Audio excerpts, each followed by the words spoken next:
Mic check, cool. Hi everyone. I'm Michael. I'm VP of Strategic Alliances here at PolyAI. Thanks for spending a bit of your morning with us. The title of the talk, how enterprises are deploying PolyAI's voice agents to reduce handling time by over 75%.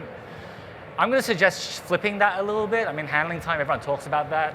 The objective really is to save labor hours, right? And so what I'm going to talk about today is how PolyAI, what our enterprises are sort of looking at to have an AI agent that can truly take on the work of about 1,000 FTE. Like, what does that actually look like, right? So I'll talk a bit about us. I'll go through one of our Fortune 500 customer examples, Pacific Gas and Electric, and how we're deploying an AI agent with them. And I'll talk about a few of the capabilities we see as important to have these AI agents operating at truly enterprise scale. So a little bit about Poly. We were started in 2017 working with large language models and transform-based architectures specifically for enterprise customer service as the use case, right? Our three co-founders, Sean, Eddie, and Nicola, were researchers at the University of Cambridge studying dialogue systems, speech recognition systems, and they really wanted to find a way to apply that invention of the transformer model, but in a way that could touch the daily lives of everyday people. And they found that in customer service and contact center. Fast forward to today, we have about 2,000 individual AI agents now running in production for over 100 enterprise logos. We've raised over 120 million venture capital from investors such as NVIDIA. We recognized in this year's Magic Quadrant in conversational AI platforms. And we're now about 280 people, 290 people spread out across London, San Francisco, and New York, right? To talk quickly about us and AWS, so we're built on AWS. We're available on the marketplace. We're one of the Gen AI competency partners as well as other competencies. And we have multiple live deployments already with Amazon Connect across US, UK, Europe. We also do work with other contact center platforms. We work with our friends at Zendesk as well. Just a little bit about us and Poly. One of the things that we hear time and time again from industry analysts, from our investors, is we really stand out in terms of the enterprise scale deployments that we have running in production. So I'll talk about one today, which is our deployment with the PG&E, right?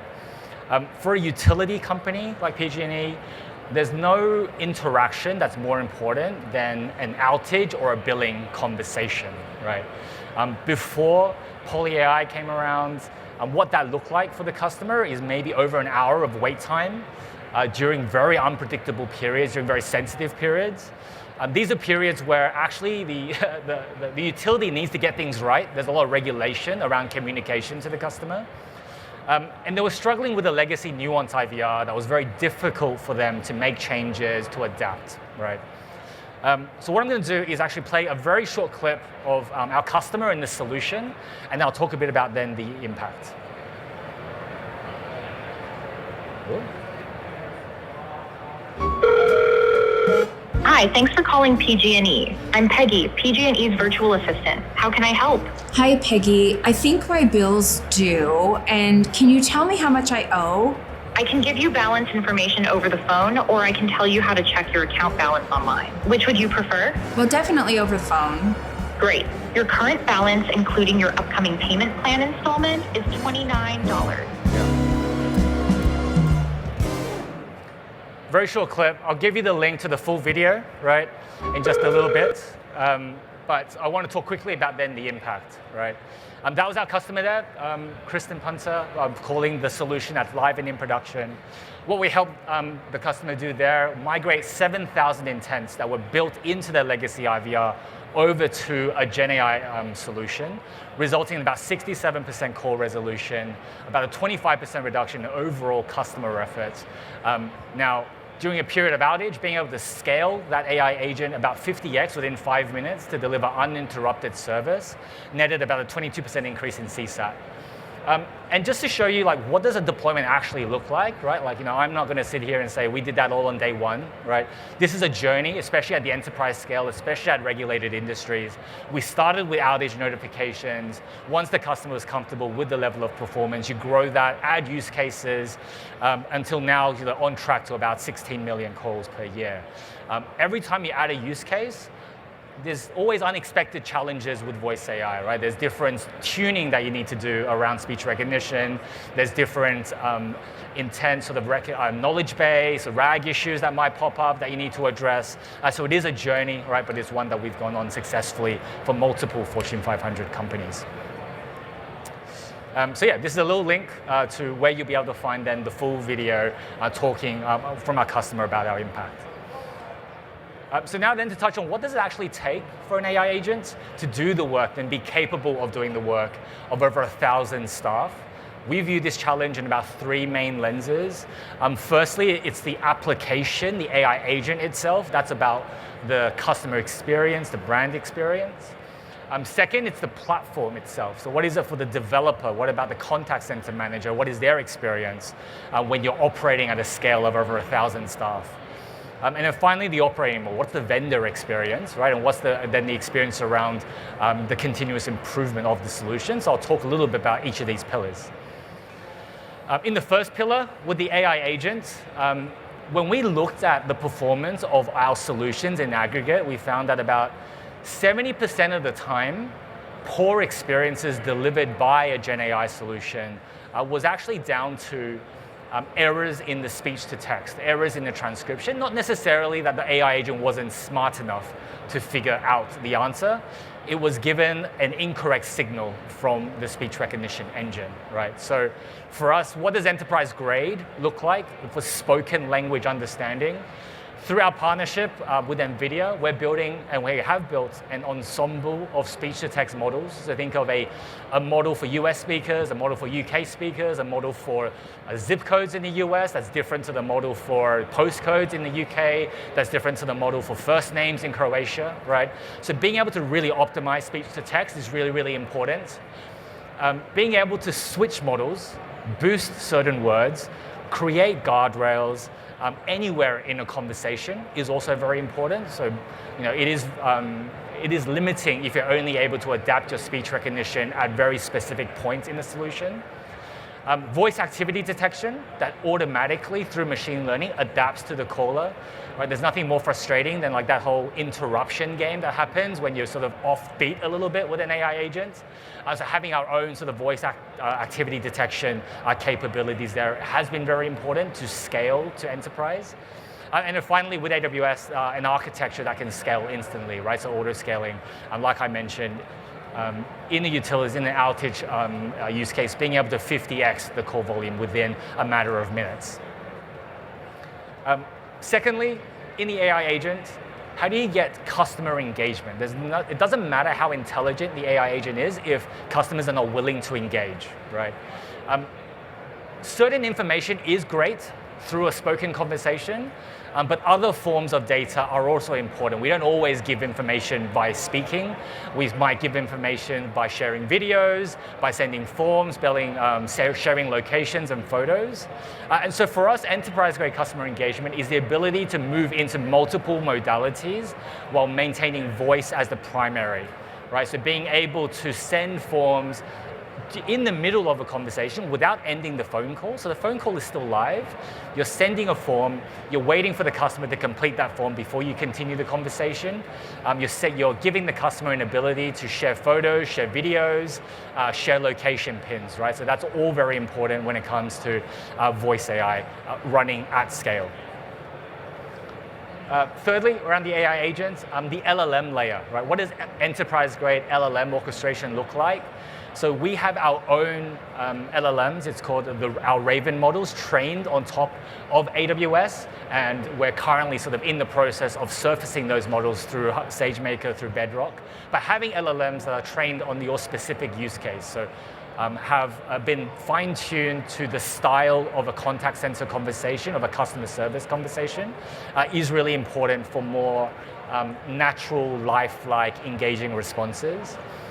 Being able to trigger function calls, integrations, anywhere in a conversation, either synchronously or asynchronously, that is a very important capability when it comes down to solutions that can handle operations at scale.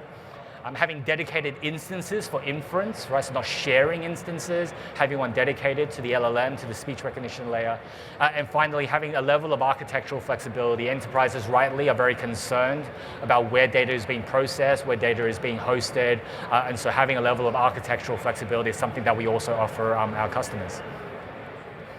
Next, to go into the platform, before you can run an AI agent at the scale of 1,000 people, you need a level of observability, right? And so just to show an example of what we offer to our customers, so core metadata is fairly standard. We also offer custom metrics. These are business metrics, right?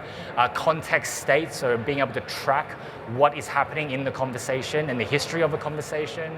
Being able to track exactly the inputs and outputs given to LLMs at every step of a conversation through every function call. And finally, transcriptions and recordings. We also allow the developer to dig into the full LLM request if they need to for debugging, for troubleshooting. And we also provide visualizations of latency. So, there's when an AI agent is taking a bit longer to respond, you'll be able to, and it's important to understand whether that latency is coming from the speech recognition, from the LLM, from the way that you've written your function calls, from the text-to-speech provider. That's all very important for troubleshooting and debugging. Next is the collaboration, right, experience. When you're operating with an enterprise, it's never just one person that is looking after the solution. You're going to have IT folk, contact center folk, customer experience folk. There'll be multiple team members that are working on a solution and evaluating a solution concurrently. So think of this as like a maturity scale, right? The very first thing, the most basic thing that you need to be able to do is accommodate different users, different levels of permissioning, different environments, so nothing gets pushed straight into production. And so it's important to be able to offer that on the AI agent platform that you're working with. Now, when you have different users, you have different environments, what you're then going to need is an audit trail, right? What changes are being made? What version of the agent is live in which environment? Who made that change? Why did they make that change? Being able to append notes. That was sort of stage 2 for us, right, as we were going on this journey. Stage 3, which we're very excited to be launching, is then not just having an audit trail of a single version of the solution, but now having simultaneous drafts, right, and a merging process so that everyone can be working on the AI agent concurrently, and there's a way to merge different drafts together without conflicting and without destroying functionality and without losing capability, right? That's been a very, very important change that we're introducing into the platform. And the ultimate goal that we see, right, the end result here, is then once you have simultaneous drafts, you have the ability to manage conflict and merging, you have audit trails, you have different environments. Those are the unlock steps to having a native developer copilot, right? So you don't need to be a developer, you don't necessarily need to be writing Python to build a state-of-the-art voice AI agent. You should be able to prompt a copilot, a cursor-esque, Claude Code-esque experience. But before you can do that, you need all these other pieces in place, and that's what sort of we're offering to our enterprise customers. Next, beyond observability is analysis, analytics, insights from the agent. These are just screenshots of some of the capabilities that we offer.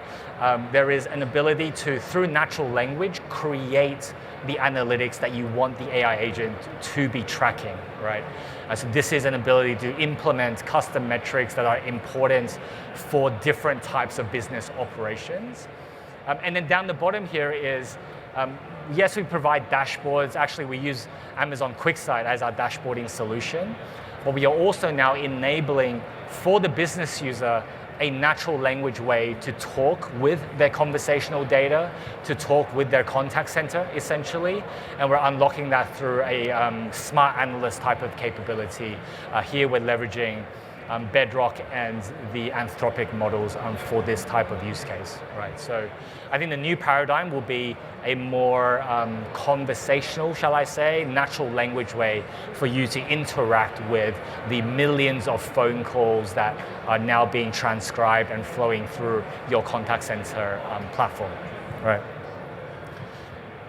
And finally, I'll just touch on quickly, there's a lot of talk around forward deployed engineering as the model, right? So we've touched on agent, we've touched on platform. Now this is about the operating model. What does it look like when you're having an AI agent take over the work of 1,000 people, right? You need a different type of AI operational layer. It's not just about forward deployed engineers, although they are very important. We also offer to our clients our expertise in the architecture component with solution consultants. We have our own product solution managers that's helping the enterprise think about the improvement cycle of the AI agents that have expertise around whether this should be a fix in the speech recognition, in the LLM, in the text-to-speech. And we also have our own dialogue designers, right, that are working with enterprises to implement their brand experience into an AI agent, right? So that's all the content I had prepared for you today. So again, having an AI agent to truly take on the work of 1,000 FTE or more of staff, you need to think about a lot of new capabilities from the AI agent, from the platform, and from the operating model that you have with your vendor and with your technology providers, right? So we've got a few minutes left. I mean, if you do have a question, happy to answer it on stage now, or I'll be around after this conversation. Do we have any questions from the audience for PolyAI that Michael can answer? Just raise your hands. This is your time to get one-on-one questions answered. Don't be shy.